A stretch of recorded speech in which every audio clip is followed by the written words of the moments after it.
Wow, what a video. Okay, so after a long series of studying the churches in Revelation, we have now a new series called, entitled Level Up. Okay, so say Level Up. Level up. Say again, good morning. I'm Al, lead pastor ng Lethbridge Center. And we are here to honor God and make disciples. Amen? So that's our purpose why we are in this city. Now, with regards to Level Up, this is an exciting series. We're going to have a 4-week series for this topic.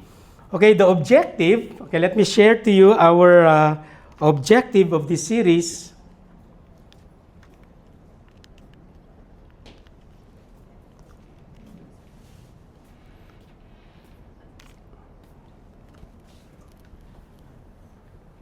Okay, so to help us as a believer discover that God specializes in transforming ordinary, broken, and fearful, and unlikely people into extraordinary followers who live with purpose, faith, and impact.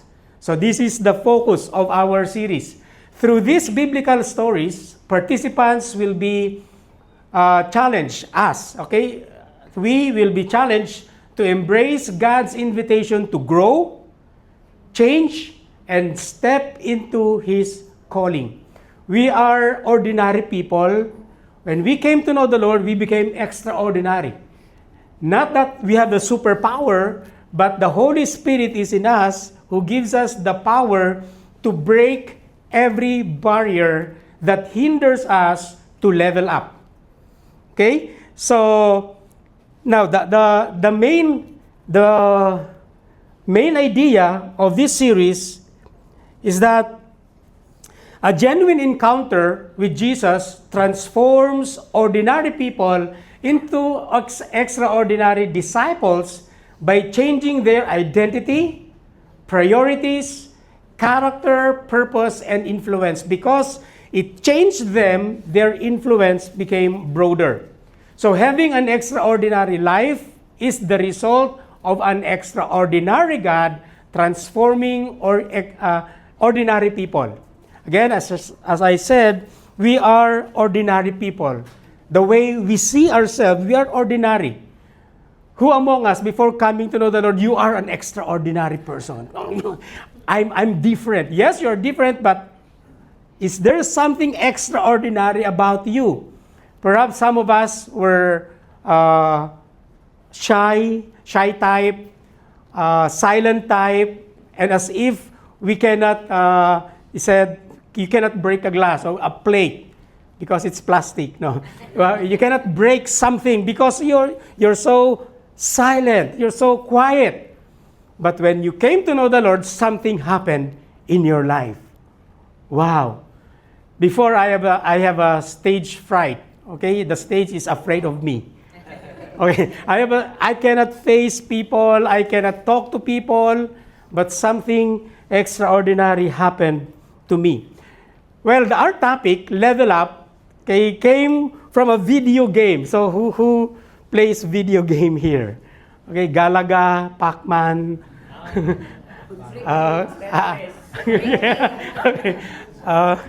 So those are the days. Okay, those are the days in a video arcade in our time.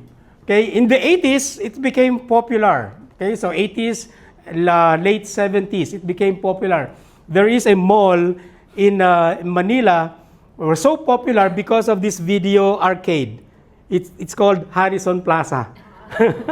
Harrison Plaza, but now it's an SM something. But I remember, because that's near our school, I graduated high school in Manila High School. Okay, so, and after the class, we go there. So we are enjoying. Pac-Man is our life. Okay, Pac-Man. But when you play it today, your life is boring. But before, we are engrossed with that game. So, Level Up, okay, means for a player to reach a new milestone of gaining experience points. okay, or XP, should we say. So what happens is that it unlocks new ability, increases the player or stats in a short, or grant access to new gear areas. Meaning, when you're leveling up, you finish a certain level, and then it unlocks something.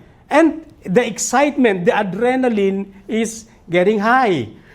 I mean, you will not notice that you are already playing 10 hours. You're playing with those level up things. Okay? So, the point is, when we talk about in a spiritual sense, okay, in real life, leveling up means to unlock, improve your potential skills, lifestyle, status, or personal situation in an extraordinary way. So, applying it into our spiritual lives, God wants us to level up every day. He wants us to level up, making a major upgrade or step forward with the help of the Holy Spirit. So we're going to study 4 characters in the Bible who, when they encountered Christ, they leveled up. Okay? Their identity, their status, it changed after that close encounter with Christ.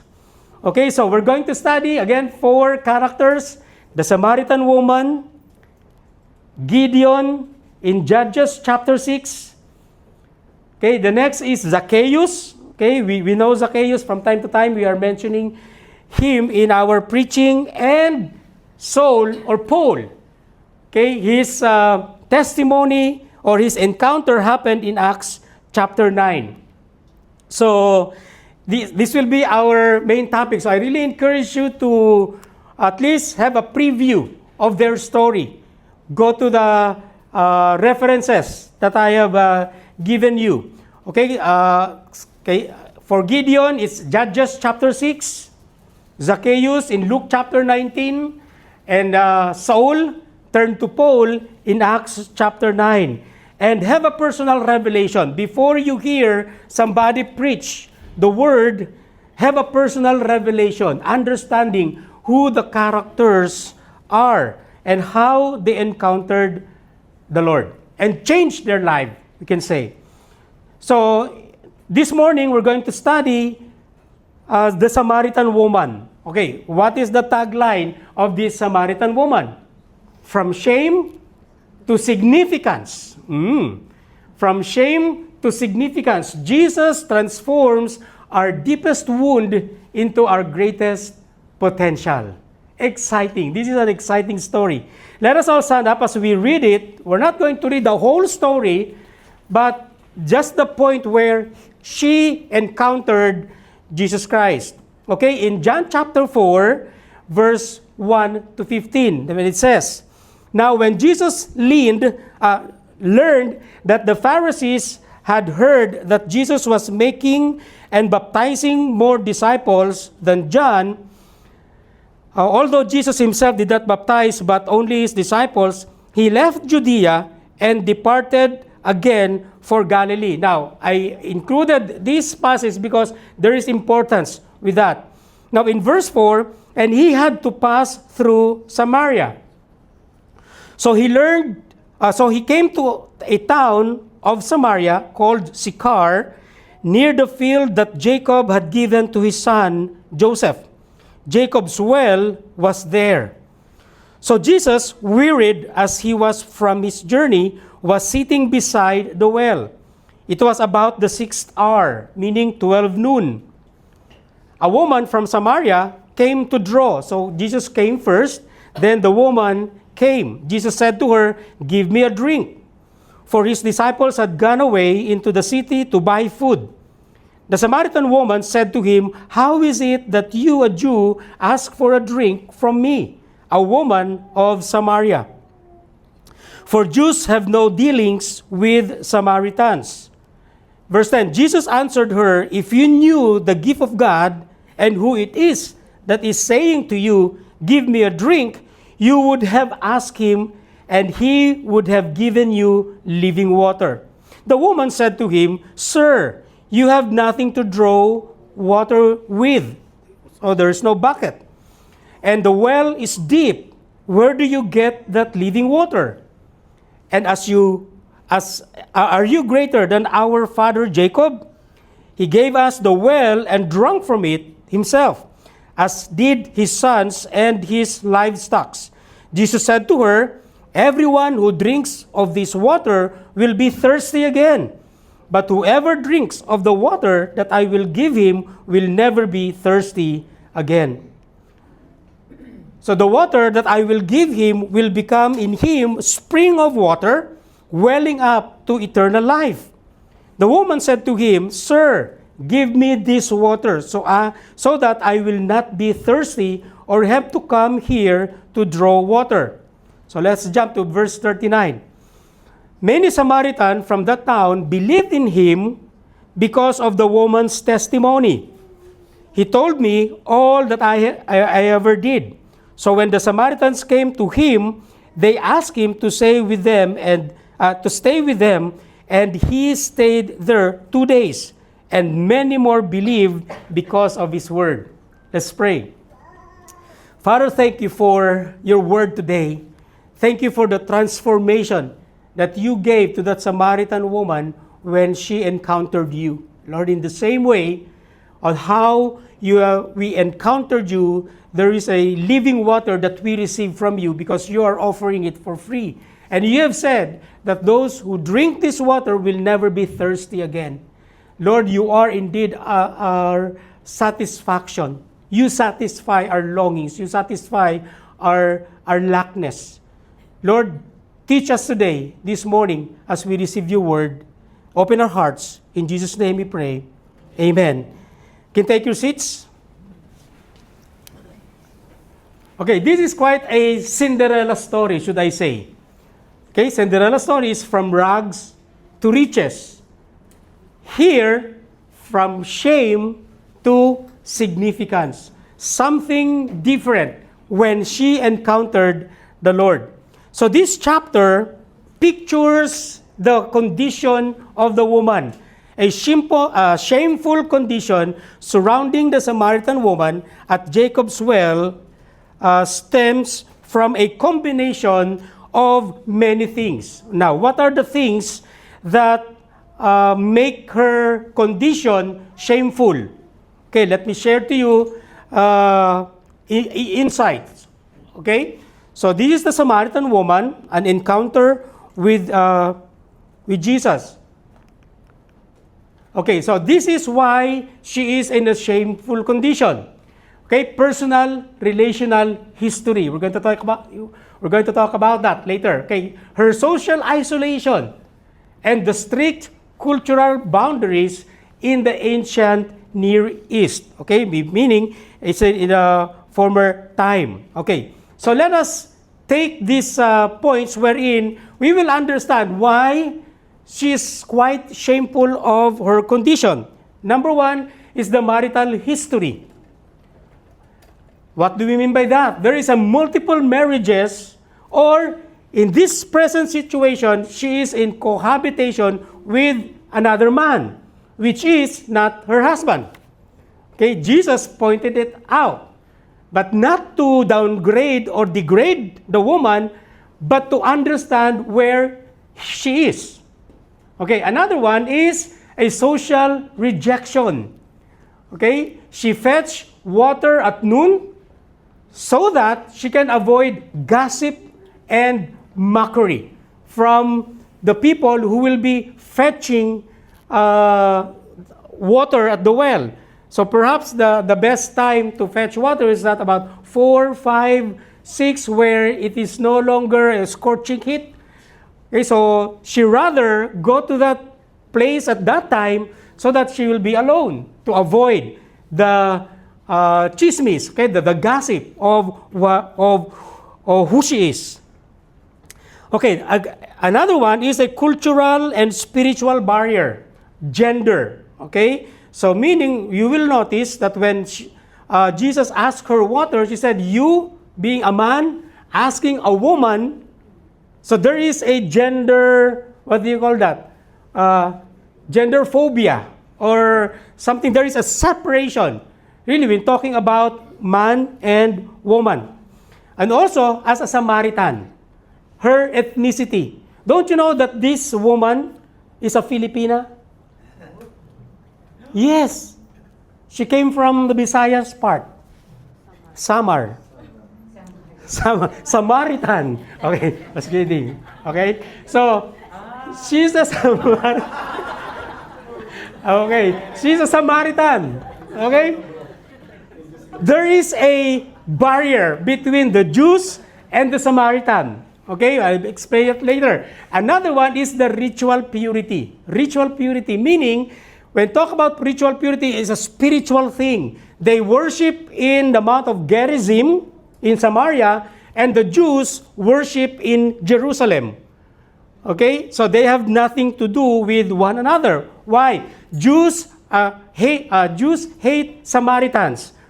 Okay, in fact, when someone travels from Judea to Galilee, okay, this is the map.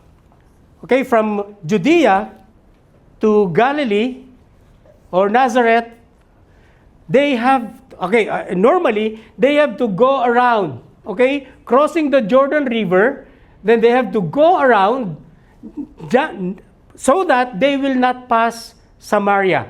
So this is the Jacob's well. So they have to go around. Why? Because they don't want to encounter a Samaritan. They hate it. Why they hate the Samaritan? Because they were mixed ethnics or mixed race. After the captured from Babylon, okay, they were captured by Babylon, so they went, some of them stayed in Samaria. So going back, when they went back to their place, they found out that the other Jews intermarried with other but other ethnic. Okay, they became mixed.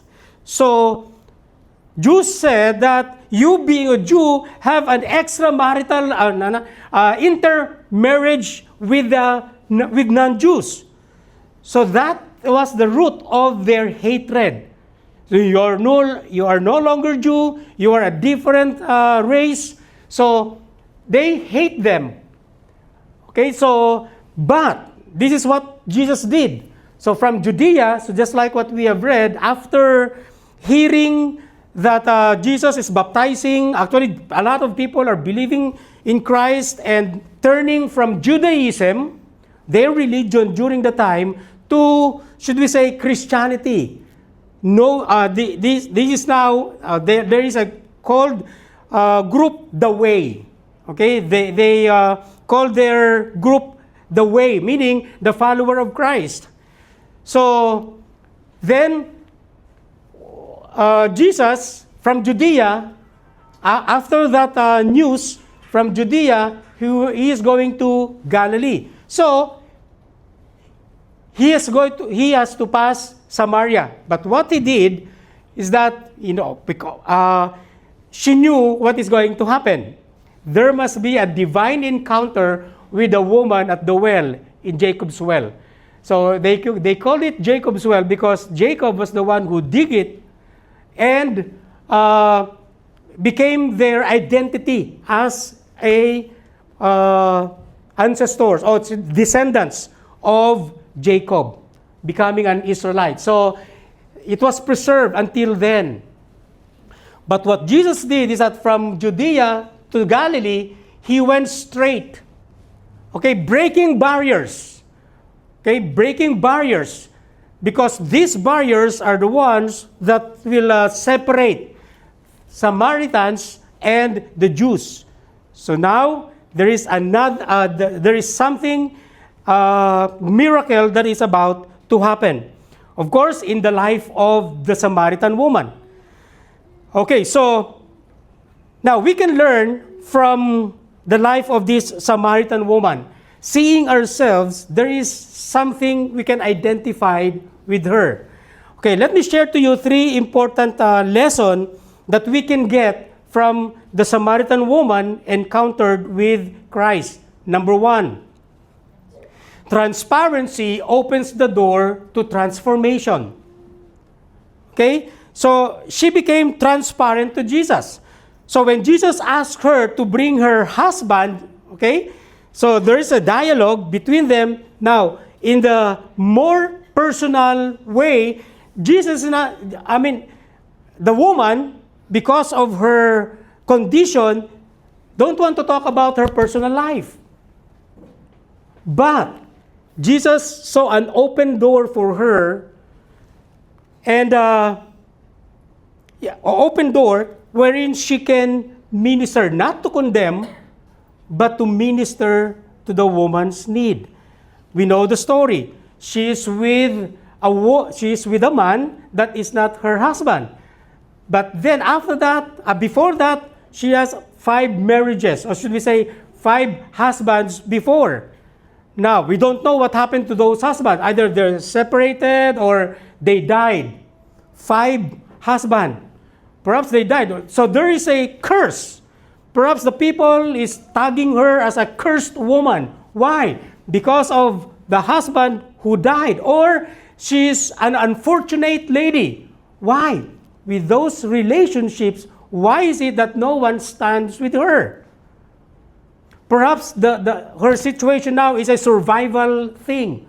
Why? Because widows during the time, or a person who were separated from the husband, is in a very pitiful condition.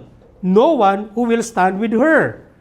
That's why, in the same way, they are in a separate condition, and they are just asking for help, alms. Some of them became beggars. Okay, some of them, since they became outcast. So this woman, should we say, is an unfortunate lady, a cursed lady, should we say. So she became transparent to Jesus. Again, when we talk about transparency, transparency opens the door to transformation. When Jesus asked her to bring her husband, she did not attempt to elaborate or make excuses. She answered simply, "I have no husband." And Jesus acknowledged her honesty. Jesus never condemned the woman. Okay? Jesus acknowledged her honesty while pointing out for her full story. About what's the story? She had been married 5 times, and the man she was with was not her husband. So, again, one barrier is a marital history. She is ashamed of her condition. You know, perhaps, when we are in that situation, perhaps we can really say that we have nothing to brag about. Because that is always the thing that will be pointed out. For example, she is bragging out where you are with somebody who is not your husband. As if you are being thrown a cold water. So, meaning when this encounter happened, the Lord has something to do, the Lord is changing the identity of this woman. So what about transparency? Now, I saw this passage when it says, transparency allows the light of truth to shine through. If we are going to cover ourselves with lies so that, because we are afraid of being known, then I can say that it hinders us to be who we are. We could make a facade. Okay? We could make a character that is not us, just to cover what's inside of us. But you know what? When you are all out, when I'm not saying that you will tell to all the people about who you are. I'm not saying that, but at least somebody knows something about you. As a believer, let us not be ashamed of our testimony. God knows about it. But God, first of all, God will give you the confidence of who you are now, your identity. Well, a lot of people will say a lot of things to you. But if your confidence is intact in the Lord, then you can just say, well, that's me before, but now I am changed by the Lord. That's our strength. Why? Because we are now transparent before God. In fact, God knows us already. But of course, a lot of people will still say something. That's what happened to Samaritan woman. Okay? So she knew who she is, and she doesn't want to hear anything about herself. Why? She knew who she is.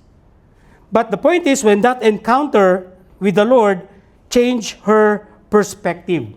Transparency allows the light of truth to shine through. Because if you're going to cover ourselves with lies upon lies, then how many lies will protect you? Okay? That's why when we talk about, what's happening in the Philippines, if they continue to lie and lie in court, an oath, well, they will continue to cover it, but it will be revealed someday. Let us just wait for that thing.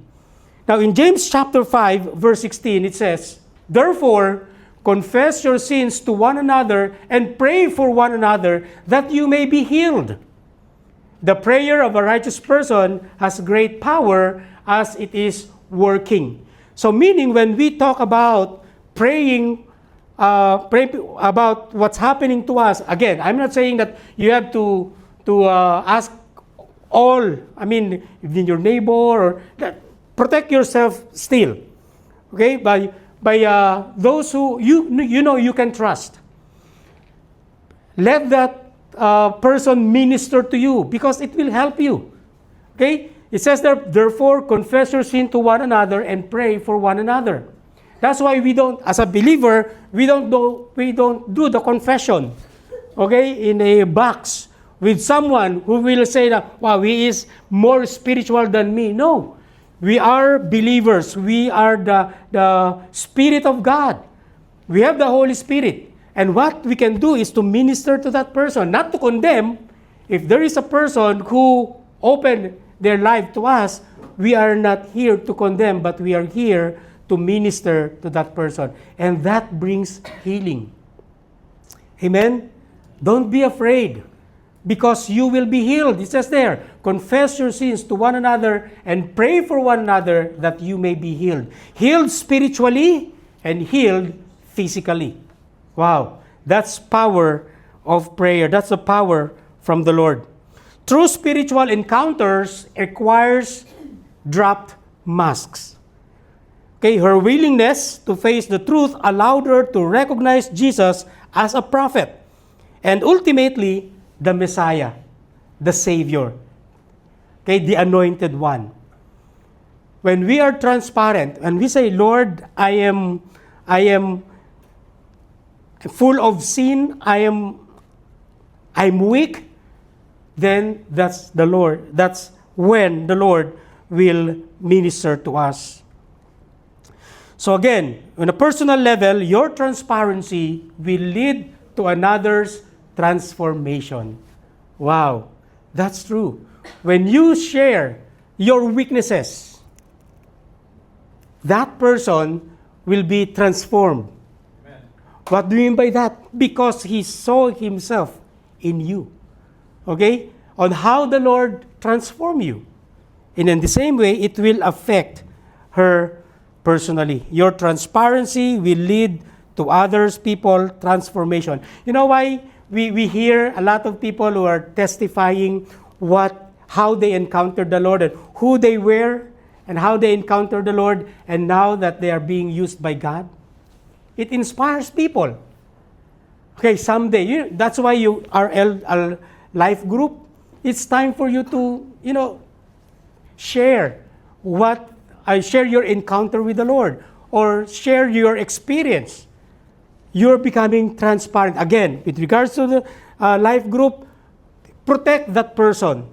Okay? Not that after the life group, you know what? Really? So you break the trust. Okay? So let that be contained on your life group, in your life group. Amen? Okay, so because it inspires somebody, there is a transformation that is happening in that person's life. So from shame to significance.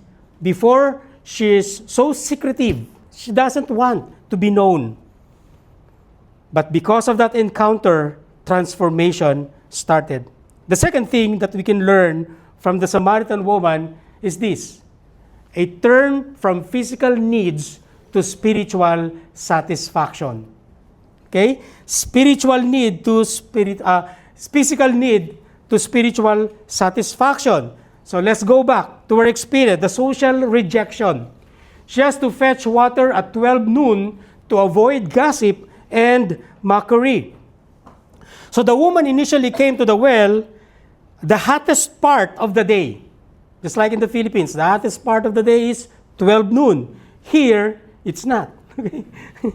Okay? So, likely to avoid social rejection of other villagers, she was focused entirely on the physical water and everyday survival. So she has to fetch water at noon. But then, however, as Jesus introduced the concept of living water, her perspective shifted from merely seeking physical relief to recognizing her spiritual thirst. So this is what God desired, what Jesus desired for us, that she will be our satisfaction. No one completes us, not material things, not fame, not money, not relationships. Because if relationship is the one that will satisfy her, she should not have with that 6 relationships. But this time, it's different. Okay? Her perspective shifted from merely seeking the physical relief to recognizing her spiritual thirst. This time, she realized that this is what I need. Again, spiritual need can never be satisfied with material things. Spiritual needs can be satisfied by spiritual thing. And that spiritual thing, should we say, is Jesus Himself. Introducing the living water, the fountain of life, should we say, the one when you drink, no one will be thirsty again. I believe each one of us already drink from a spring. Okay, spring. You tried to drink from a spring. Some people say, well, it's contaminated because of the water surround. But coming from a spring, it's refreshing. Okay? Something that you can say, wow, this is something refreshing. So this woman experienced something that refreshed her.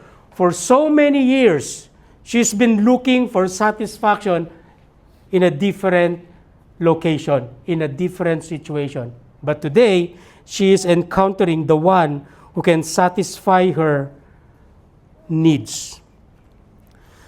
So when we talk about the woman conversing with Jesus, it's natural to bring immediate practical needs to God, but genuine encounters with Him often reveal deeper spiritual needs. It's okay to present to the Lord your physical needs.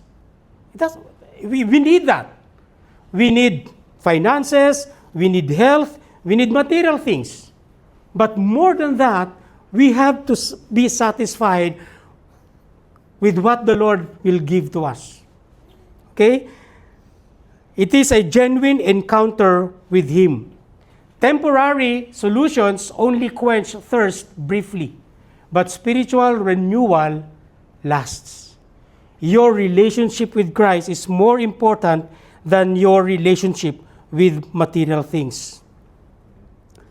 Temporary solution only quench thirst briefly, but spiritual renewal lasts. You know, a lot of people are looking for satisfaction from different things. Okay? They get into drugs, get into relationship. They might be in a different locations. But after that, the end of the day, they realize that something is missing. Something is lacking. And that something can only be satisfied by the Lord. Pascal, a scientist, said that in every heart there is a God In every heart, there is a God-shaped vacuum that only God can fill. There is a God-shaped vacuum in us that only God can fill. Let us be filled with what the Lord is offering to us, a living water. Lastly, number 3, a personal testimony produces community impact. With that encounter, after realizing who Jesus was, she left her water jar behind. You know, that water jar was her security. She came to Jacob's well to be filled, so that her jar will be filled and be satisfied. But you know what? When that encounter happened, she left that water jar and went to her people. Okay, the jar was her primary reason for coming to the well, but her priority instantly changed. Okay?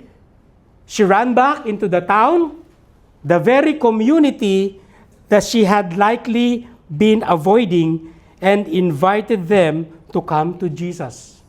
So she avoided her people going out or fetching water at 12 so that no one will be with her. But because of that shift, because of that level up experience, the people that she hated, should we say, is the one that are the one received the good news that she received. In fact,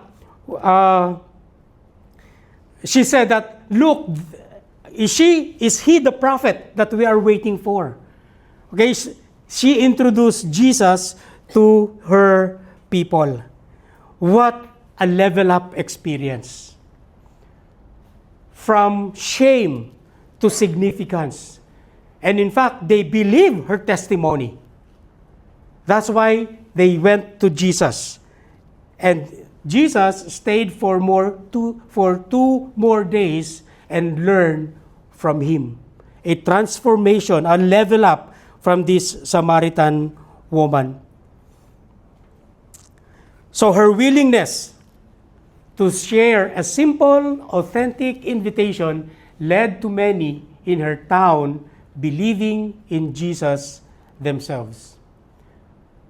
So her testimony became a bridge so that these people will know Jesus. We don't know how many people followed Christ after that encounter, but we know that these people received something new, received something different than before.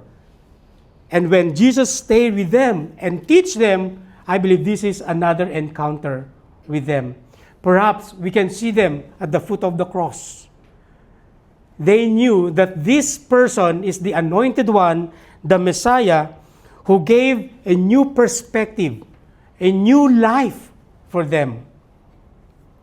They believed themselves, not only because of her testimony, but when Jesus taught them, then it transformed their lives. The Word transformed our lives. It is our light.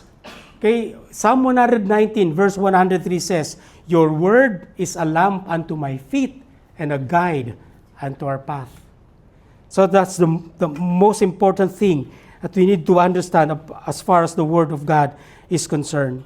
So when we talk about her testimony, let's go to your testimony. Okay?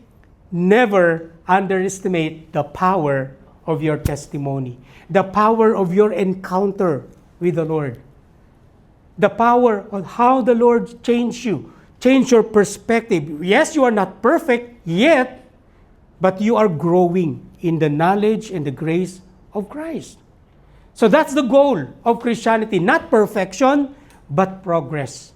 We have to grow. We have continually grow in our relationship with Him. And every day is a testimony of God's goodness. Every day is a testimony of God's power in your life. Before, when there is something that will make you worried, today, yes, that something that caused you to worry is now something that caused you to be strengthened, to trust God more. Amen? What is that thing that caused you to worry?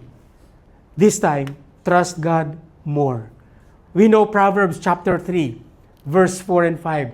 Trust in the Lord with all your heart. Do not rely on your own understanding, but in all your ways, acknowledge Him, and He will direct your path. That's the assurance of the Lord giving us, that the Lord is giving us. Another thing is that a testimony has the power to replicate itself in another's life and boost a dying faith. Your testimony could boost that dying faith in the heart of a friend or even a stranger.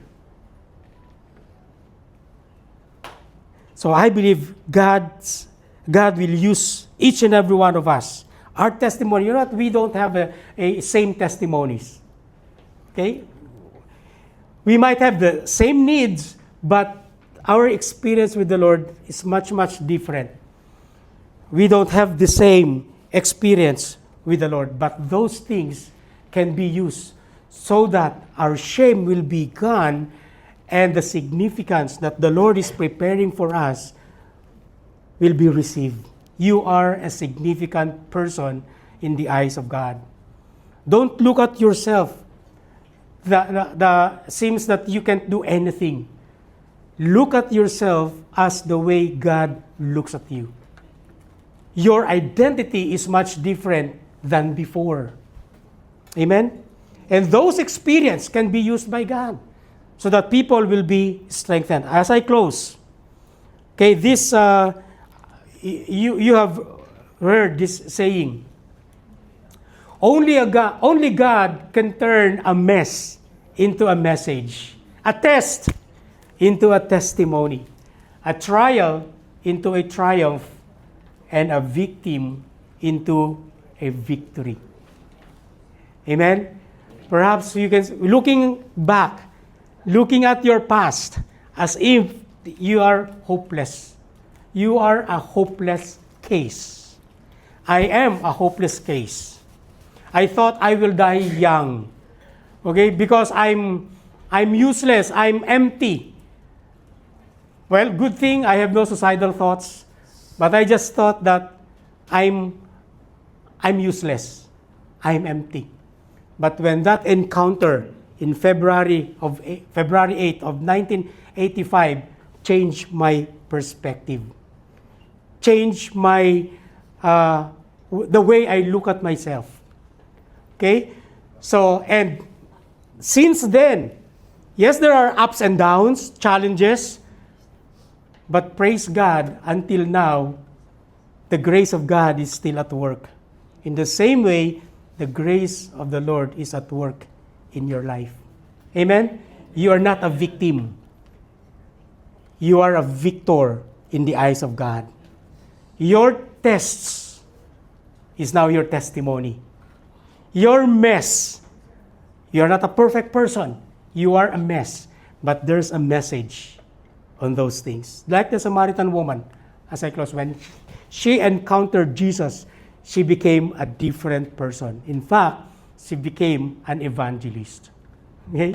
An evangelist who proclaimed the goodness of the Lord. That's the very thing that Jesus desired for her. Overcoming her shame and seeing herself as a significant being. Don't put down yourself. Okay? The Lord sees you differently. You are a child of God. He died on the cross for you and me. Okay? So, let us not put that thing into nothing. But that event in the history of the world changes the life of every person.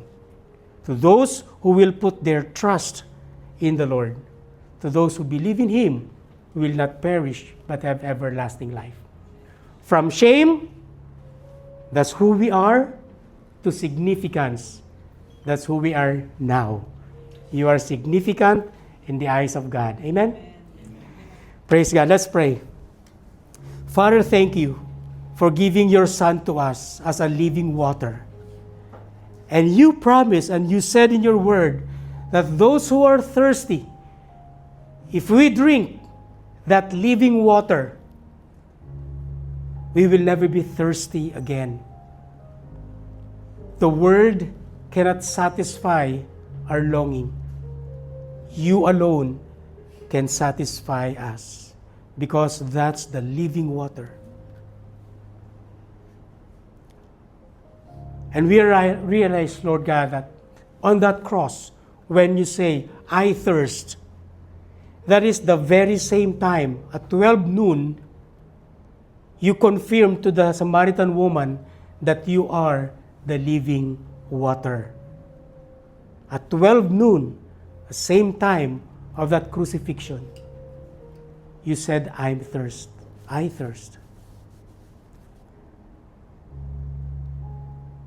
But thank you, Lord God. Now we have that living water. We will never be thirsty again. Thank you for the confidence that you have given us. Thank you for allowing us to level up in our situation. We don't have to live from the past, because you are preparing greater things for us. Only as we look ourselves significant the way you see us. Lord, if there are people here, speak to their hearts, still living in shame because of their past. Now you are taking them out of that past and placing in a situation where you will be leading them to see the great future ahead. From shame to significance. Lord, speak to their hearts.